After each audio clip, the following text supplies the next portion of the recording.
Mr. Alden Richards and Miss Catherine Bernardo, totoo nga bang may kakasuhan dahil dito? Ay meron tayong tinatawag na comments of the day dito po sa ating channel kung saan namili tayo ng ilan sa mga komento po ninyo na related po dun po sa ating pong kaka-upload lang. Sabi po ng isang comment si Miss Raquel Bersosa, bakit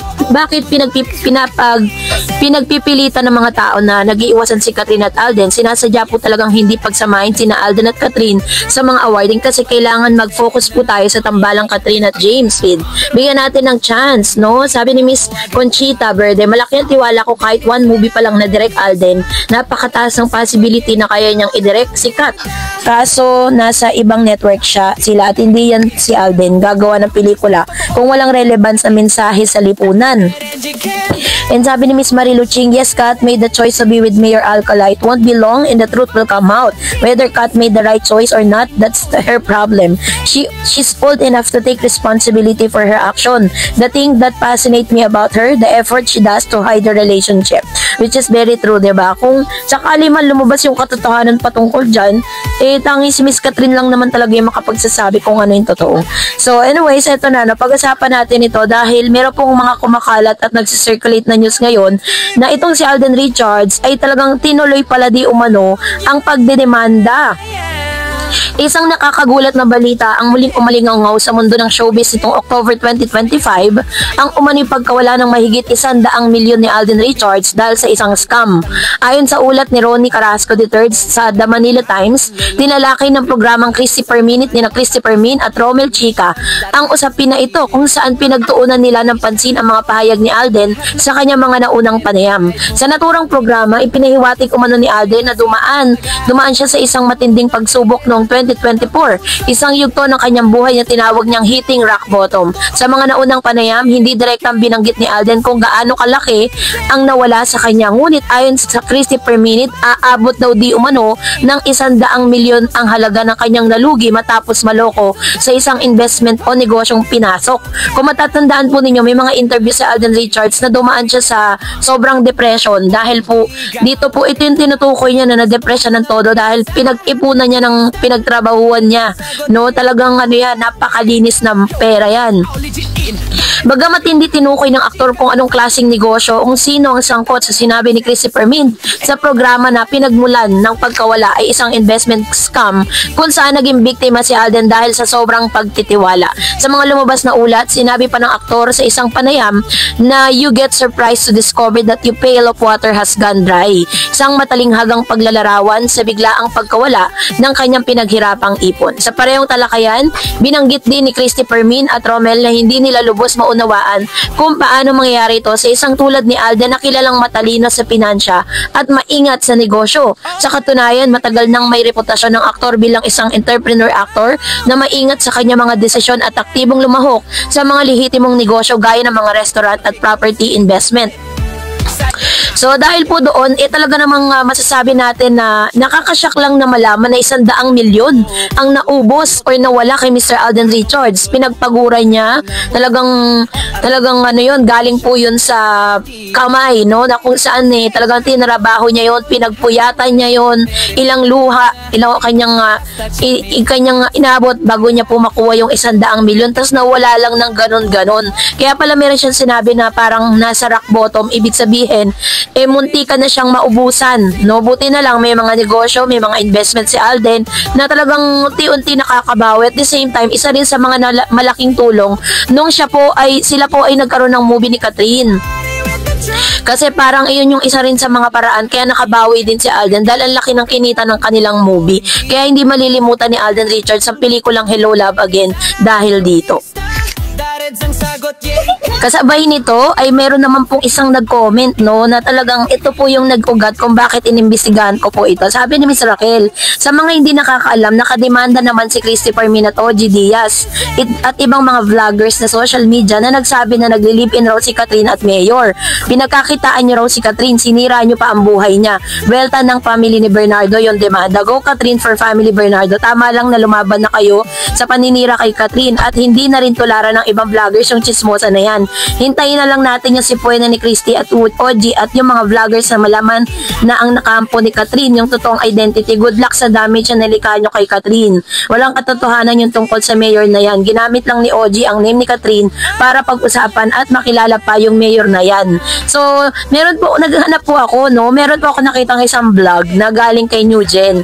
Ito po yung isa sa mga sinasabi niya na parang sinasabi niya na ito raw yung mga resibo na parang nagkonsulta si Mama Min at si Miss Catherine Bernardo sa isang abogado dahil gusto nilang idemanda or bumuwelta sila dito po kay Mr. OG Diaz and Christy Fermin sa pagpapalabas po nila ng mga fake news patungkol kay Miss Catherine na nilike kasi isang attorney po yung nagpost niyan tapos nilike po ni Miss Bernardo Min at ni Miss Catherine. So yung nagpost si attorney Joji Alonso na isa sa mga kilala at matinik na attorney, no, na isa rin po yan sa mga nagsasabi na talagang nagbibigay ng payo, no, katulad ng case po ni Miss Maris Racal tsaka ni Anthony Jennings.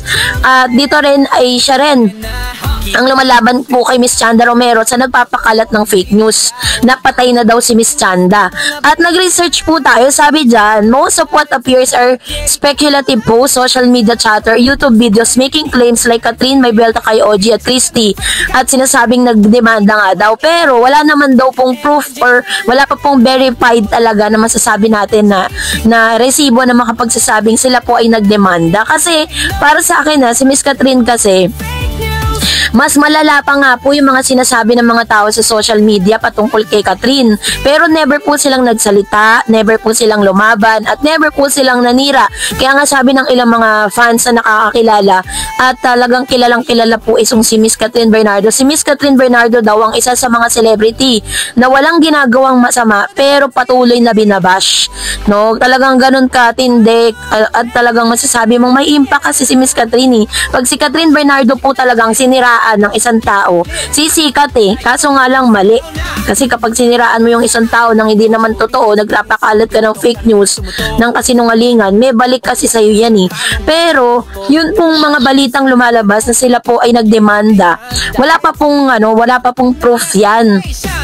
Ang sabi po dito, nag-declutter kasi si attorney, no, attorney Joji. Sabi niya, nakita niya raw to sa kanyang, nung nag-declutter siya, na parang merong thank you note sa kanya, na na-appreciate niya, na nilike ni Mama Min at ni Miss Bernardo. Maaaring ito po ay mga, dati niyang mga, mga client na talagang natuwa siya, bigla niyang pinost, pero wala po itong kinalaman kay Catherine at saka po kay Miss Mama Min, So, wala pa po mga demanda ngayon kay Mr. OG Diaz, kasi nahanap ko rin po kung talagang dinemanda pa sila, kung yung mga latest latest uploads po nila, wala pa naman pong sinasabi na meron silang demand letter na natanggap coming from Bernardo. Kasi sa huling sinabi po ni Mr. OG Diaz sa kanyang pagbe-verify na binawi niya po yung kanyang statement po nitong si Jegs na nakikipag-live-in nga itong si Miss Catherine Bernardo kay Mayor. Kaya parang, and then sa pagkakaalam natin, parang hindi naman bibigyan pansin ni Catherine Bernardo yung mga paninira sa kanya kasi sasabihin lang niya na trabaho kasi nila yan. Yun lang po naman yung sinasabi ni Miss Catherine. So, kayo po, anong yung saloobin patungkol dito? Mr. Alden Richards, ito nga ba ang tunay na dahilan kung bakit masama ang loob kay Catherine? But before that, if you haven't subscribed yet to my YouTube channel, and nagbubunga yung mga hard work namin during that time. I'd like to, on behalf of the whole team responsible for Out of Order, and gagawin din tayo. Hintayin nyo lang ang further announcement. It's gonna be a milestone for me. And maraming salamat for the unconditional na support to everything that I'm doing and for everything that I'm doing in the industry. And thank you also for supporting me outside of the industry with all the things that I would love to do, like to do. And sana, mahaba pang samahan to. And of course, I'm not gonna be tired. And we'll always give you good contents for your consumption. Maraming salamat. And hello guys, labis ang pagpapasalamat ng isang Alden Richards dahil po sa mainit na pagsuporta ang ibinigay sa kanya ng kanyang mga supporters sa kanyang first directorial debut movie na Out of Order. So dahil po dito sa kanyang interview sa Bombo Radio Philippines ay pinarating niya ang kanyang pasasalamat sa lahat ng kanyang mga fans at sa mainit na suporta nito. Pero aside from that ay meron po mga intriga dito po sa likod po ng mga pangyayaring ito. Pinagbibintangan kasi ng ilan na si Alden Richards daw di umano ay pinifilter ang mga komento sa kanya po dito po sa kanya pong first movie. Sabi po niya diyan, Napapanood sa Netflix simula noong October 2 ang pelikulang Out of Order na pinagbibidahan ni na Alden Richards, Noni Buencamino at Heaven Peralejo. Ito rin ang kauna-unang proyekto na nagawa ni Alden bilang isang direktor at samot-saring komento ang naririnig at nababasa ng aktor tungkol sa kanyang pagiging baguhang direktor. Hindi naman pwedeng laging magaganda lang yung laging ginitingan natin. I take it as a good points to learn. I filter and then I take it account para at least for the next mas swabe na yung storytelling natin. Nakangiting pahayag ni Alden sa 24 Oras Weekend. 15 taong aktibo ang tinaguri ang Asia Multimedia Stars sa show business. Maraming bagong kaalaman si Alden bilang aktor ang kanyang nagagamit umano sa pagiging isang direktor. Punong-puno pa yung pagiging aktor. Nililipat ko siya ngayon pagdidirect because it's been 15 years. Lahat kasi ng mga nakikita ko nagmamarka sa akin and eventually nagiging stock knowledge ko pala siya and all of that was applied when I did Out of Order, sabi po ng binata. Unang napanood si Vietnam ang Out of Order at tampok sa Danang Asian Film Festival noong July. Noong isang buwan naman ay nakalahok sa naturang pelikula sa Jagran Film Festival sa India. Pero aside from that, isa sa pinakamagandang news na napabalita na meron na po siyang second directorial movie ulit. Kung saan very excited po siya to announce soon, pero as of now ay mas pinipili niya po muna na wag munang i-announce, isikreto muna at i-announce niya na lang yan pag handa na po siyang ilahad ito sa publiko. Pero sa ngayon ay sinasabi nito na pinaghahandaan niya yung kanyang pangalawang movie na gagawin. So ang tanong natin, sino kaya ang makakasama ni Mr. Alden Richards, no? Yun kasi yung kaabang-abang dahil tong si Alden masasabi natin na talagang very hot sa paggawa po ng movie.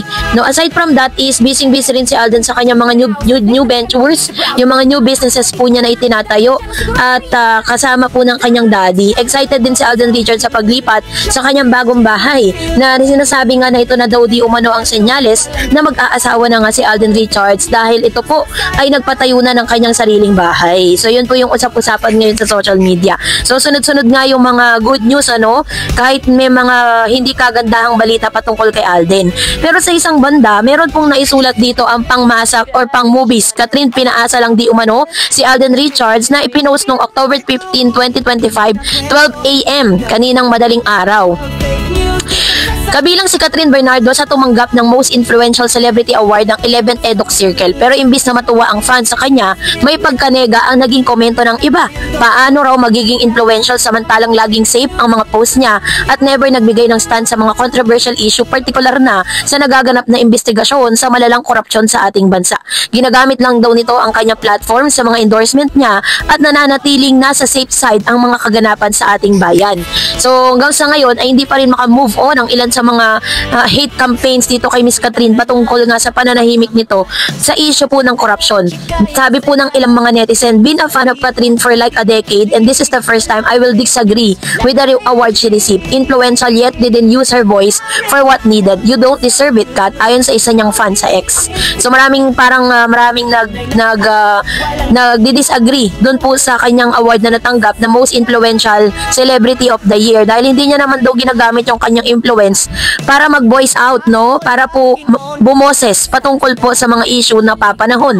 Sinabi pa nga sa kanyang acceptance speech na salamat sa mga naniniwala at sana magtulungan tayong lahat para maging maganda ang kinabukasan ng Pilipinas. Hindi na raw umaasa ang netizen na sasagot si Catherine sa backlash sa kanyang award dahil kilala nga naman nitong hindi pumapatol sa mga issue, which is very true. Never po yan nagsalita or never po yan papatol talaga sa mga issue na katulad nito. Samantalang totoo kaya, ito na. Totoo kaya ang naririnig nating kwento na kaya sila nagkaroon ng issue ni Alden Richards ay dahil akala ni Alden ay sila na nung nagsushooting sila sa Canada para sa Hello Love Again. Pero pagdating daw sa Pilipinas, iba na ang treatment ni Catherine kay Alden. Totoo kaya yun? So yun po yung mga bali-balitang kumakalat ngayon sa buong social media world na si Miss Catherine Bernardo ay tinaguri ang paasa. Tinatawag siyang paasa. Kaya sinasabi po nila na kaya totoo talaga yung mga balita natin noon patungkol kay Catherine at Alden na iba po yung kanilang samahan. Katulad ng sinasabi ni Renato Sayan, diba? Yung mga bali-balita niya noon, pinipm niya sa akin kung ano yung mga nagaganap sa Canada. At kung kayo po yung naka-observe noon, masasabi talaga ninyo na magkarelasyon na si Alden at si Catherine. Pati yung mga galawan po nila sa sa mga kanilang pagpo-promote ng movie. Pero pagkatapos daw nito ay wala na daw, parang dead mga si Alden Richards kay Catherine Bernardo na bagay na ikinasama ng loob ni Alden Richards, diba? Pero syempre tayo, ito naman po is spekulasyon espekulasyon pa lang, mananatili pa rin siyang espekulasyon. Not unless no si Mr. Alden Richards ang magkumpirma nito at si Miss Catherine Bernardo mismo ang magsalita patungkol dito, kasi lahat naman ng mga balita na yan ay maaaring espekulasyon lang. Maaaring ito ay hearsay lang or maaaring ito ay fabricated stories lang. Ang tanging makakapagpatunay lang ng mga totoong balita na yan ay walang iba kundi si Catherine at si Alden Richards. So that's it for today. For more videos and updates, please don't forget to like and subscribe, and please don't forget to follow my Facebook page, Dar Eds TV and Dar Eds channel. God bless everyone!